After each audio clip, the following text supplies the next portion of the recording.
여러분 정말 죄송스럽습니다. 오늘 이재명 우리 대통령 취임 시간을 보면서 제가 정말 너무나 큰 역사적인 죄를 지었다 이런 생각을 많이 하고 있습니다. 제가 그 뜻을 담아서 우선 국민 여러분들께 또 우리 당원 동지 여러분들께 큰 절로 사죄의 절을 올리겠습니다.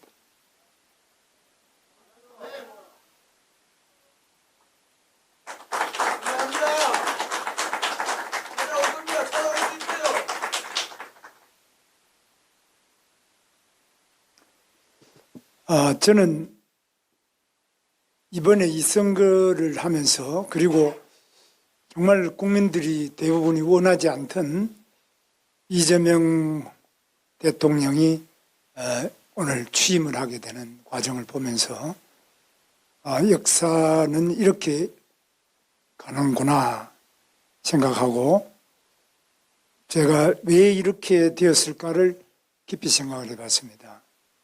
첫째는 우리 당이 지금 민주주의에 대한 기본적인 이해와 신념, 그것을 지키기 위한 투철한 사명이 없기 때문이라고 생각합니다. 그것이 바로 계엄이라는 상상할 수 없는 일로 나타났습니다. 저는 지금 이 시대에 계엄이 왜 필요했는지, 그것이 무슨 결과를 가져왔는지 이미 다 판명이 났습니다. 그런데 그걸 우리 당이 그 계엄을 했던 우리 대통령을 뽑았고 또 우리 대통령의 뜻이 당에 많이 일방적으로 많이 관철된 것에 대해서 깊은 자성이 필요하다고 봅니다. 앞으로 절대로 이런 식의 계엄은 다시는 있어서는 안 된다. 그건 뭐 어느 당이 뭐라 그런다 이런 것이 아니라 우리 스스로도 이건 아니다. 정치라는 것은 목표도 중요하지만 그 수단이 매우 중요한데 전혀 적절치 않은 수단을 이렇게 쓰게 되도록 우리가 그냥 말릴 수 없었던 거, 또 그것을 제어하는 힘이 우리 내부에 없었다는 점에 대해서 매우 큰 문제가 있다고 저는 생각합니다. 그래서 민주주의의 가장 기본이 되는 것에 대해서는 양보할 수 없고 타협할 수 없고 단호한 거부와 또 때로는 단호한 그 수단의 선택이 필요한데 이 부분이 가장 큰 문제라고 생각합니다. 두 번째는 우리 당이 당내 민주주의가 무너졌다고 생각합니다. 우리가 과연 어떤 사람을 당대표로 뽑느냐 또는 누구를 우리가 공직 후보자로 뽑느냐 민주주의가 완전히 사라져버렸습니다. 삼척동자가 보더라도 말이 안 되는 방식으로 우리가 공직 후보를 뽑지 않았는지 또는 당대표나 모든 것도 이게 당이 과연 민주주의가 살아있는 당이냐 민주주의는 아직 숨을 못 쉬는 당이냐 이런 점에서 깊은 성찰과 개혁이 필요하다고 저는 생각합니다. 두 번째로 우리 경제와 민생에 대한 우리 당의 투철하고 확고한 자기 역할이 필요한데 이 부분이 지금 사실 민주당이 이제 경제는 민주당이다 이런 이야기를 하는데 뭐 있을 수 없는 이런 포스터가 의원회관에 붙어 있는 거 보고 저는 굉장히 놀랐는데 그동안에 제가 당을 알기로는 경제는 당연히 국민의힘이다. 아주 뭐 너무나 분명한 구호였는데 지금은 과연 국민의힘이 경제를 제대로 하느냐? 민생이라면 국민의힘 아니냐? 딴 거는 몰라도.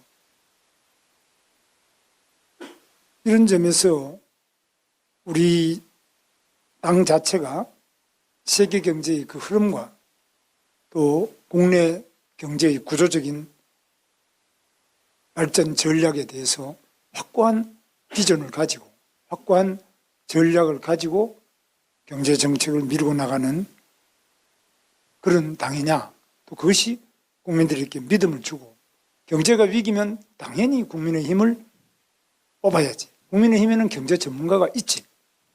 그 사람들은 경험과 실적이 있어서 그분들이 맡으면 경제는 살릴 거야. 이런 어떤 확신을 주고 있지 못한 거 아니냐. 세 번째는 외교 안보에 대해서도 마찬가지로 지금 핵무기와 한미동맹 여러 가지 외교 부분에서도 우리가 확고한 우위를 주고 있느냐. 이번에도 예를 들면은 이종석 같은 사람이 국정원장이다. 국정원이 그런 거냐? 국정원이 북한의 내재적 접근 방식을 통한 이미 다 검증된 이런 사람이 국정원장을 하는 게 맞느냐? 저는 굉장히 불안하고 의구심이 많이 들었습니다. 야, 벌써 시작이구나. 국무총리 김민석도 마찬가지입니다. 이 사람들이 과연 우리 대한민국을 통합으로 가져가느냐? 대한민국을 어디로 가져갈 거냐? 저는 굉장히 불안합니다. 여기에 대해서 그러면 누가 이것을 제대로 대안으로 제시하고 바로 가져갈 수 있느냐? 이건 국민의힘 외에는 없지 않습니까? 공무원은 절대 알아도 말을 안 합니다. 결국 남은 게 기업도 말 안 하고 공무원도 말 안 하고 그렇다고 뭐 사법부에서 말하겠습니까? 국민의힘이라는 정당밖에 없는 거 아니에요. 그럼 여기서 과연 명확한 인식을 가지고 명료하게 다른 대안, 확고한 어떤 비판을, 대안적 비판을 하고 있느냐. 저는 굉장히 한번 생각해 봐야 될 점이 있고 이런 점에서 우리가 깊이 좀 돌아봐야 될 점이 있다. 그리고 무엇보다도 우리 당이 지금 민심의 움직임, 현장, 가장 생생하게 살아 움직이는 그 골목골목의 민심을 얼마나 반영하느냐. 그 민심을 반영할 수 있는 그 시스템 자체가 구의원부터 시도의원 또는 시장 군수 구청장, 시도지사 또 당의 국회의원님들 이렇게 이게 쫙 시스템으로 구축되어 있느냐. 그런 점에서 굉장히 깊이 생각해 봐야 될 점이 있다고. 저는 그게 굉장히 약하고 동떨어진, 현장과 밀착하지 않고 동떨어진 점이 있다. 이런 것들이 이제 선거 결과로 나타나는 거라고 저는 생각합니다. 단순히 뭐 열심히 뛴다 안 뛴다 이런 것이 아니라. 그래서 우리는 근본적으로 밑바닥에 가장 민주주의의 뿌리, 그리고 제일 밑에서부터 이게 어떻게 시스템으로서 구축돼서 중앙당이 작동하고 그것이 가장 관료적이지 않게 민감하게 유연하게 민심을 수렴하고 민심에 우리들의 정확한 뜻이 전달이 되느냐.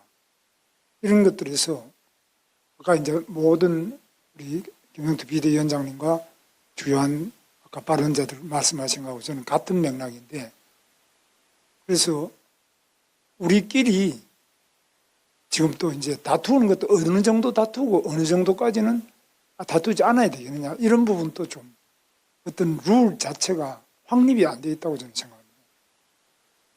아무리 부부간에도 서로 다투지 않습니까? 그러나 다투어야 될 때가 있고 또는 다투지 말아야 될 때도 있고 의견 차이를 어떻게 하냐 이런 부분에서 좀 더 민주적이고 허심탄회한 우리 나름대로의 룰이 있어야 되지 않느냐. 당내에서 서로 간에 당원 내부의 동지들 사이의 문제와 그렇지 않고 지금 선거라는 그것도 대선이라는 큰 일전을 해야 될 이런 상태에서 그걸 어떻게 원만하게 잘 가져가느냐 이런 부분이 저는 굉장히 아쉽게 생각합니다. 저는 뭐 여러 가지 말씀을 드리지만 결론은 제가 패장으로서 할 말도 없고 정말 송구스럽고 뭐 이 자리에 계시는 분들 제가 볼 때는 민주당의 그 어떤 분보다도 개인적으로 탁월하고 훌륭한 분들이 많이 계시는데 제가 되었더라면 국무총리는 저 사람보다는 우리 당에 있는 누가 더 좋은데, 그런 생각을 제가 많이 해보는데, 그러나 제 부족함으로 많은 기회를 놓치게 되고 국민들이 그로 인하여 고통받고 또 앞으로 상처받을 국민들을 생각하면 정말 송구스러운 마음 금할 수가 없습니다. 다시 한번 저희 부족함으로 이러한 패배를 안겨드린 부분에 대해서 용서해 주시고, 다시 한번 이 절망하는 우리 국민들에게 우리 모두가 심기일전해서 대한민국에 그래도 희망이 있다. 비록 우리가 패했지만은 희망이 있는 대한민국이라는 것은 국민의힘이 있기 때문에, 국민의힘의 목소리가 있기 때문에, 국민의힘의 여러 우리 지도자들이 계시기 때문에 우리 국민에게 그래도 정치의 희망, 나라의 희망, 경제의 희망, 민생의 희망이 있다는 그 마지막 희망이 될 수 있기를 기대하면서, 저는 다시 한번 우리 당원 동지 여러분과 또 국민 여러분에게 깊은 사죄의 말씀을 드립니다. 감사합니다.